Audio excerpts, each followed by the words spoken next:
Welcome to Coaches Weekly. I'm CJ Sellner here with head women's basketball coach Rusty Rogers. Coach, what a week. It was probably one of the highs and one of the lows, but we'll go back to we'll start with the low and then get high, because the high is one that we won't ever forget around here.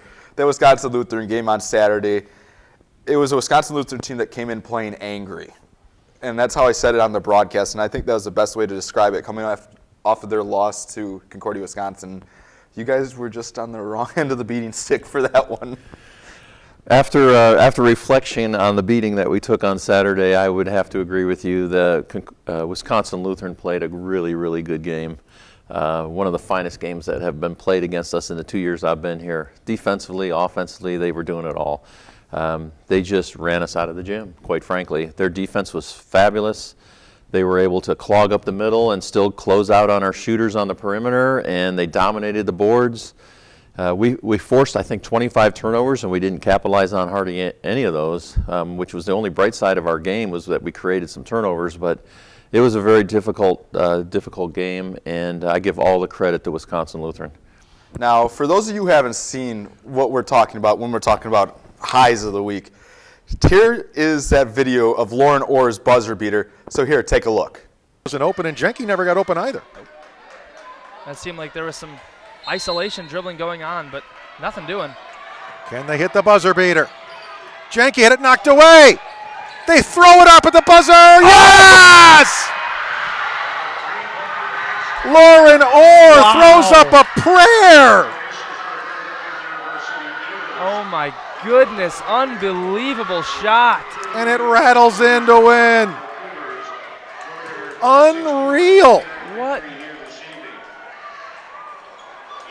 Just literally throws it, and it rattled in.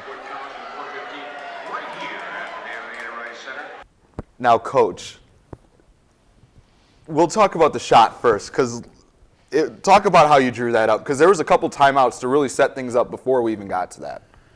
I didn't draw it up, to be honest with you. Well, we had the ball with less than 10 seconds to go, and I had used 2 timeouts, I believe, and during that duration. One was a baseline out of bounds, and we set up a play to get a layup to try to get the 1-point lead, and somehow, some way, the ball ended up going out of bounds. I don't recall exactly how it all worked out. But then we had the sideline out of bounds with 6 seconds to go. Oh, I think we ended up having a defensive possession between those 2 out of bounds plays, and so I was going to let them run up the floor and just get a play off our transition or off our early offense, and I just had a feeling it wasn't looking real good. As the clock got down about 6 seconds, I thought, I better call a timeout and try to get something organized here. So that's exactly what I did, and it was a sideline out of bounds play, and the ball was supposed to go one more pass to the right, but it didn't, and we forced the ball into Morgan instead of getting a better angle on the pass like we were supposed to do, and the ball got tipped away. And at that point, the ball's rolling on the floor. Thank goodness Lauren Orr, one of our best outside shooters, picked it up and just heaved it to the basket, and it went in. So it wasn't what I drew up. I wish it was, but I cannot take credit for that. And the thing is, Lauren has been doing that all year long, in practice, in games. Some people from the outside might think that was a prayer, but that's Lauren Orr's shot, and we've seen it go in quite a bit all year long. So, and the other thing about it is we've been on the other side of that all year long. It's been one of those years. We don't apologize for that at all. We're glad we got it. Now, we'll get to the whole game, but you running across that court after that shot went in, personally might be one of my highlights of the year. Watching you nearly truck stick Angelique Young into the pile as you came across that court might have been just one of the best things. And it just shows you're emotionally invested as well. Oh, I just felt so happy for the team because we've been through such a rough year. And, it was one of those things in the moment. I mean, when that ball went through the hoop, it's just like my whole life changed for a split second there. And I wanted to sprint out there and get Lauren Orr a big hug, and Angelique was in my way, I guess. The video looks a lot worse than it was, though, I would have to say. I barely got a hand on her. She must have stumbled on her own. But, one of our key players all year long who's been battling injuries, and I almost took her out at the end of that game. But it was a fun scene. I haven't had that feeling as a coach in a long, long time. Our locker room was euphoric after the game. It was really, really neat to see how happy and how invested everybody was in the victory, and it was really, really nice to be able to enjoy that moment. Yeah, if you can pause and start that just a few times with Rusty running across the court, you'll have laughs for a good hour. But that game as a whole, really, honestly, it was the best game you guys played all year. Offensively, defensively, Benedictine had no idea what to do with you guys. Yeah, we changed up defenses quite frequently from zone to man, and we changed up our full court defenses. We tried to keep them off guard a little bit. They're much, much bigger than we are, so we tried to do some things to neutralize that height advantage that they had on us. And our girls were focused, and when we're focused, we're dangerous. So it was really nice, and we shot the ball pretty well. But the thing that I'm really proud of also is it wasn't characteristic of most of our games this year. It was a low-scoring game. We typically don't win low-scoring games. But that game and the game prior to that, we played really good defense. We kept the other opponents below 40% from the floor, well below 40% from the floor, and we kept them off the foul line, which has been an Achilles heel for us all year long. So we did some things that we hadn't done all year long in those two games that we won. I believe the other game was against Marion, if I'm not mistaken.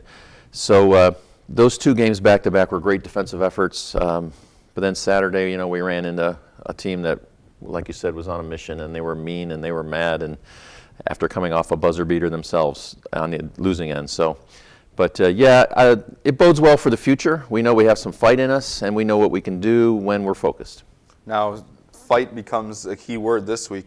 You got two rivalry games coming up this week, and there's not a better way to close out the year. Division Street rivalry tonight with Dominican here, and then heading into the dreaded area of Mequon, Wisconsin on Saturday to take on the Falcons. Arguably our two biggest rivals, no question about it, on our schedule.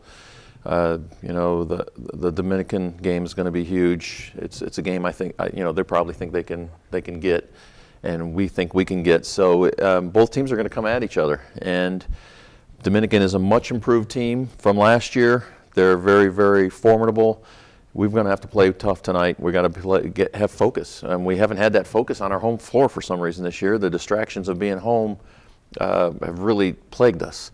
So hopefully we can get our act together, be focused, play well, and then going up to Mequon, it's not going to be hard to motivate the team. They really want to get that one. Mequon really disappointed us by beating us in the CIT on our home court, and the girls still have a sour taste in their mouth for that game. So that won't be hard to motivate. Either one of these games won't be hard to motivate. We just got to execute. Now, especially that Mequon game, because you guys could really ruin their season at that point, because that game might mean a lot for them. They're currently tied with Wisconsin Lutheran at the top of the conference, and it'd mean a lot for this team to end the season not allowing Concordia, Wisconsin to win a championship. Yeah, we're trying to get every win we can get while we still can, and knocking them off of that perch on the top of the conference would give us some sort of redemption for what they did to us at the CIT, but it's going to be a tall task. They're a very, very good team. They have a lot of depth. We're going to have to really play well to get that game, and we're capable of it. We've proven that we're capable of it, but it would be a nice way to end the season. Tonight's here also the last home game for your seniors. We'll get more into detail about them last week, but how do you just kind of tell them, enjoy the moment with them being their last home game of their career? Yeah, a couple of those seniors have been through some ups and downs in our program, and so it's real emotional. We had a senior night the other night on Saturday where all their families could be there, and it was already emotional, and it's going to sink in at some point. This is their last game on their home court, so hopefully we can turn that around as a motivator and play hard throughout the game, because when we play hard, we're a tough team to beat. Well, we look forward to it, Coach. Cougars in action tonight. Last home game of the season for the Cougars. I'll have that call, the last one. Wow, it's hard to say that. The last one live at cuchicago.edu/live. Then the Cougars head to Mequon on Saturday afternoon, looking to spoil the Falcons' chances at a NACC championship. For Coach Rusty Rogers, I'm CJ Sellner. We'll have one final conversation with him next week, Monday. Thank you for watching Coaches Weekly.